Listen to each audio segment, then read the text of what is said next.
안녕하세요, 찰리브라입니다. 이번 영상에서는 지금 알트코인하고 비트코인의 전망에 관해서 이제 말씀드리려고 하고, 지금 정치 경제 상황에 관해서도 제가 이제 잭슨홀 미팅에 관해서 주목하자라고 말씀드렸었는데, 그 결과가 나왔어요. 파월 의장이 이제 언급한 어떤 그 대목하고 지금 현재의 암호화폐 장세, 주식시장 장세, 그거에 관해서 이제 같이 논해보면 좋을 것 같아서 이번 영상을 준비했습니다. 첫 번째 나와 있는 사진은 네오코인도 마찬가지로 현재 하방세기형 패턴이 아직도 그려지고 있는데 수렴 구간이 거의 마무리되고 있는 와중이기 때문에 며칠 내에는 분명히 반등 장세가 있지 않을까. 이것도 마찬가지 네오코인, 와비라는 코인이 있어요. 또 이거 보면 바이낸스에 있는 건데 이 코인도 나쁘지 않은 코인이라고 생각하고 있었던 거고, 자, 와비도 마찬가지, 그리고 베체인, VET, 그래서 이것도 마찬가지로 예전에 상당한 상승력이 있었던 코인이죠. 그래서 지금도 이것도 가파르게 하방세기형 패턴이 있기 때문에 이 패턴이 마무리되는 시점부터는 좀 반등 장세가 강하게 있지 않을까라고 생각하는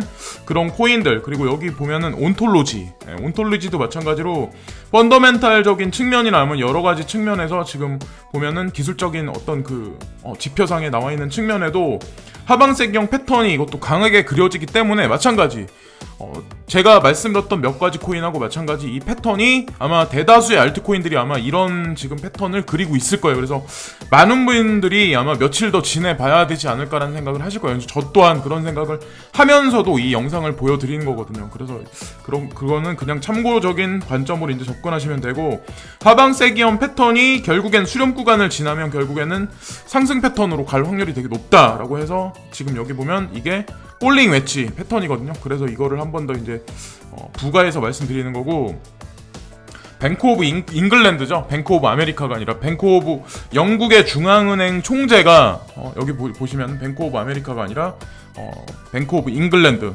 여기 총재가 보면은 마크 칸이라는 분이 있는데, 이분이 뭐라고 말씀하셨냐면 리브라 디지털 코인, 리브라 암호 자산이 전 세계 달러를 대체하는 어떤 그 대안이 되는 어떤 그런 자산으로 등극할 가능성이 높다라는 그런 말씀을 언급하셨어요. 그래서 그 리브라 코인이 뭐 향후 어떠한 작용을 할지는 모르겠지만 스위스나 아니면 뭐 영국에서 요즘에 이런 거에 관해서 많이 언급하는 것 같거든요. 제가 이제 지금 보기에는 미국에서는 뭐 규제한다 뭐 이런 얘기가 있는데, 하원에서는 뭐 다시 뭐 이걸 규제해서 지속적으로 뭐 조사한다 이런 얘기들이 뭐 있고, 저런 얘기 뭐 부정적인 얘기도 있긴 한데, 제가 궁극적으로 생각하는 건 뭐냐면, 시간이 걸리긴 하겠지만 내년 초반에 만약에 리브라 코인이 실질적으로 페이스북에 어떤 그 페이먼트 시스템에 이게 만약에 등극을 한다면 그게 가져오는 여파가 아마 암호 자산한테는 상당히 긍정적인 파급 효과가 분명히 있을 거라고 생각하고, 알트코인들도 거기에 맞춰서 움직일 거라는 생각을 되게 많이 하거든요. 그리고 뭐 많은 분들이 걱정하시는 리브라 코인과 이제 그 리플 코인의 어떤 그 대결 구도, 경쟁 구도를 말씀하신 분이 있는데, 제가 이렇게 보는 바로는 제가 뭐 많은 매체를 보고 막 이렇게 생각해 보면 리브라 코인이 움직이는 어떤 그런 영역이 분명히 있을 거고, 지금 현재 그 리플 코인이 인프라를 깔아놓는 어떤 그런 게 분명히 있다고 저는 생각하거든요. 지금 뭐 시세는 지리하게 계속해서 이제 바닥을 횡보하는 어떤 그 구간이긴 하지만, 그래서 그런 관점으로 보면 어떨까라고 이제 생각을 하는 거고, 이건 비트코인에 관해서 이제 언급을 드리려고 하는데, 어저께도 한 2% 정도 이제 반등을 하면서 비트코인만 가지고 계신 분들이 아마 되게 많이 기대감을 가지고 계시겠지만, 사람들이 이제 하는 얘기가 뭐냐면, 비트코인이 8월 26일 날부터 한국 시간으로 일요일 날 오후나 새벽 정도가 될 거야. 아마 8월 26일 날부터 8월 28일 사이에 1,900달러까지 반등 그러니까 1,900달러까지 만약에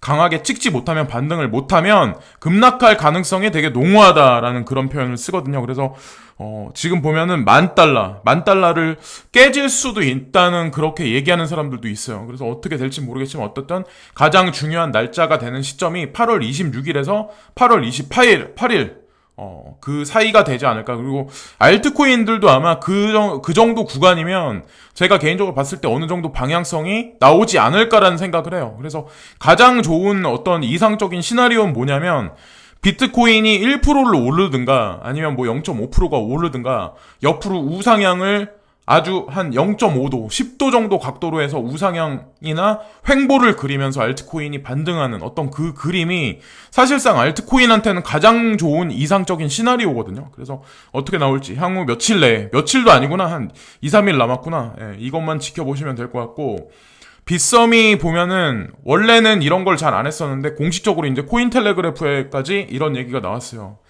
빗썸 거래소가 암호자산에 리스팅하는 거에 관해서 자기네가 이제 이거에 관해서 코멘트를 달 거다. 이거에 관해서 이제 심사를 할 거다라는 그런 얘기를 하거든요. 그래서 내용을 제가 읽어보니까 어떤 내용이 있냐면 실질적으로 상장됐다고 하더라도 예를 들어서 볼륨이 되게 작거나 어떤 그 개발 진척 속도가 느리거나 뭐 안 좋은 악재 소문이 만약에 보내진다면 리스트 아웃 시키겠다. 리스트 업이 아니라 오히려 제거시키겠다.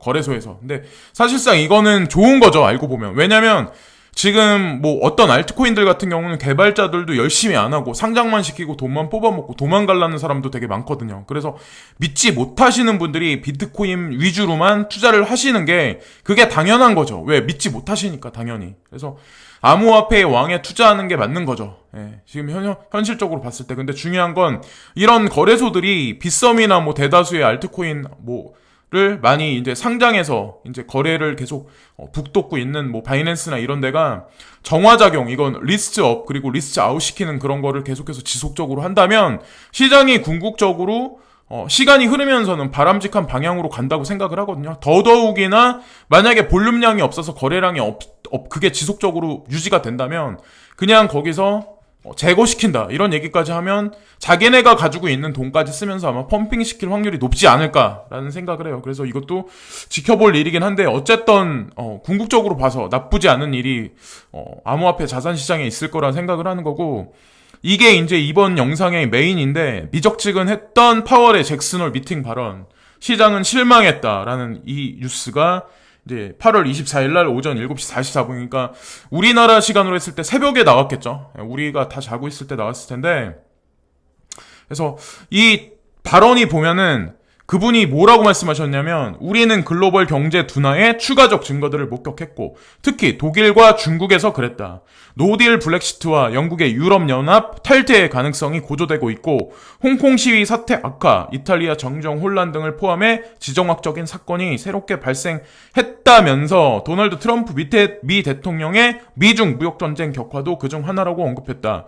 그는 원칙적으로 고용과 인플레이션에 영향을 미치는 모든 것들은 통화정책에 영향을 줄 수 있으며 무역정책의 불확실성도 여기에 포함된다고 말했다. 그러니까 넌지시 언급은 하는데 국제적으로 뭐 전 세계적으로 이슈거리가 굵직굵직 부정적인 게 산재돼 있긴 하지만 좀 지켜보면서 자기는 움직이겠다. 그래서 시장에서 많은 기관 투자가들이 아마 주식시장 투자하시는 분들 그리고 그분들도 마찬가지로 잭슨홀 미팅에 관해서 이번에 기대를 많이 했던 게 금리 인하하겠다, 그리고 1% 금리 인하하겠다, 그리고 양적 완화를 언제부터 하겠다라는 그런 거를 기대를 했는데 기대감에 못 미쳐가지고 그게 시장에 대대적인 여파가 미쳤어요. 거기다가 가장 중요한 건 중국에서 오히려 미국에다가 관세를 때리겠다, 그런 얘기를 했죠. 그래서 그 여파가 있은 이후에 또 도널드 트럼프 대통령이 중국에다가 관세를 30% 때리겠다, 25%에서 5%를 더 인상해서 30% 때리겠다, 이런 얘기를 했어요. 그러니까 지금 전 세계가 또다시 그러니까 격화되는 어떤 스테이블하지 않은 어떤 그런 상태로 지금 다시 한번 들어가는 거죠. 그러니까 예전에는 미중 무역 갈등이 이제 격화되면 그게 또 휴전으로 가면 그게 한두 달 막 이렇게 지속이 되는데 지금은 뭐 10일, 15일 간격, 10일이나 뭐 일주일 간격 이렇게 점점 진폭이 점점 줄어드는 거예요. 그러니까 이 안에서 주식시장에서 예를 들어서 제가 봤을 때 살아남는 사람이 많이 없을 거라 생각을 하거든요. 오히려 이제 지금 고점을 찍고 있는 어떤 그 주식 같은 경우. 근데 오히려 암호화폐 같은 경우는 바닥을 찍고 반등하는 어떤 그런 지금 느낌의 어떤 봄의 기운이 점점 느껴진다는 생각을 하거든요. 저는 오히려. 그래서 하반기로 가면 갈수록 극화되는, 극악으로 가는 어떤 미중 갈등, 그리고 한일 갈등, 모든 것들이 작용해서 궁극적으로 저는 나쁘지 않을 거라고 판단했고, 도널드 J 트럼프 대통령이 그러니까 뭐라고 말씀하셨냐면 FED가 한 게 아무것도 없다. 그래서 그들이 뭐라고 하는지에 관해서 나는 그거에 관해서 상관하고 싶지 않다. 그리고 우리는 그 FED FED 그러니까 뭐 힘없는 FED를 가지고 있고 강한 달러를 가지고 있고 그러기 때문에 나는 두 가지를 적절히 이용해서 현명하게 미국이란 나라를 다시 한번 위대하게 한번 만들 거다라는 말씀을 하시면서 이제 한 가지 문장을 하나 만들었는데 이 문장이 사실 가져오는 여파도 되게 크거든요. 우리가 넌지시 앞날을 어느 정도 이제 인식할 수 있다 저는 생각을 하는데 이분이 뭐라고 말씀하시냐면 자기한테 한 가지 질문이 있는데 누가 자기네한테 조금 더 큰 적이냐라고 그런 얘기를 해요. 그래서 파월 의장이냐 아니면은 시진핑이냐 그런 얘기를 하거든요. 그래서 겉에서 표면상에 드러나 있는 어떤 그런 내용은 시진핑이지만 내적으로는 정치적으로도 사실 여러 가지 것들이 지금 트럼프 대통령한테 긍정적이게 풀려가지 않는 건 사실인 것 같아요. 근데 트럼프 대통령이 진정으로 원하는 건 제가 봤을 때 다시 한번 미중 갈등이 격화 일로로 돼서 주식시장이 쭉쭉 떨어지기 시작하고 세계 경제가 침체 일로로 가면 결국에는 미국이란 나라가 하반기 가서는 극악으로 치닫는 어떤 그 금리 인하나 양적 완화의 마지막 어떤 그 인젝션의 주사를 꽂을 수밖에 없는 그런 그림을 만들어 나가기 위해서 지금의 관세 전쟁이 다시 한번 불거지지 않았을까라고 생각을 하고 이제 새벽에 마감이 됐죠. 이제 한국 주식시장은 어저께 저녁에 그러니까 오후에 마감이 된 거고 다우존스, 나스닥, 뭐 독일 지수, 러시아 지수 종합적으로 다 떨어졌어요. 지금 보면은 그래서 뭐 3%대 나스닥 종합 같은 경우는 3%대 떨어지고 다우는 2.37 떨어지고 그래서 그렇게 많이 떨어졌는데 보시면은 오히려 이제 지금 보면 니케이하고 지금 상해 종합 지수는 오히려 약간 긍정적으로 지금 흘러가고 있어요. 그래서 이것도 좀 약간 기이한 현상이 지금 벌어지고 있지 않을까라는 생각을 이제 하는 거고 자 끝으로 이거는 쪽발이 뭐라고 이렇게 얘기를 해가지고 일본 여성의 묵차별, 욕설, 폭행, 한국 남자 동영상 파문 여기 써있는데 영상보 누리꾼들 가해자 처벌하라 한 목소리 이렇게 나와 있는데 이거는 진짜 국가적 망신이죠. 만약에 이 한국 남자가 이 여자분한테 일본 관광 온 여자분한테 같이 놀자 막 이렇게 얘기를 했는데 여자가 거절했대요. 거절할 수도 있지 당연히. 외국에 와서 누구를 이렇게 만나서 막 그런다는 게 되게 쉽지 않잖아요. 아무리 개방적 거기다가 마음에 안 들었을 수도 있잖아. 근데 막 폭행을 했대요. 일본 여자라고 해서. 근데 이거는 제가 봤을 때 만약에 이게 그냥 자그마한 만약에 일본 여성이 아니라 건장한 만약에 일본 남성이라고 했을 때 이 남자가 과연 이렇게 했을 수 있을까요? 그런 생각을 하거든요. 그러니까 거기다가 만약에 일본의 한국 여성분이 거기에 여행을 갔는데 일본 남자들한테 이런 일을 당했다. 그럼 어떨까요, 또? 그러니까 상대적인 거라는 거죠. 그러니까 아무리 뭐 지금 보면은 제가 이제 맨날 이제 제가 제 영상에서 말씀드리는 게 뭐냐면 생각 없는 사람들이 되게 많다는 거죠. 그러니까 예를 들어서 매스컴에서 막 한쪽으로 몰아가. 그럼 헤드라인만 봐. 그 뉴스에 관해서 막 파헤쳐보고 막 5시간, 6시간, 7시간 뭐 매일 거쳐서 그런 관계되어 있는 뭐 여러 가지 뉴스들을 종합적으로 보는 게 아니라 그냥 헤드라인만 몇 개 보면 일본에 관해서 그냥 반일 감정밖에 가질 수밖에 없거든요. 사실 지금의 분위기 자체가. 근데 그거를 한국에 놀러온 일본 자그마한 여성한테 이런 식으로 한다는 거는 저는 제가 이걸 보고 좀 약간 좀 뭐라 그러지? 화끈거리더라고요.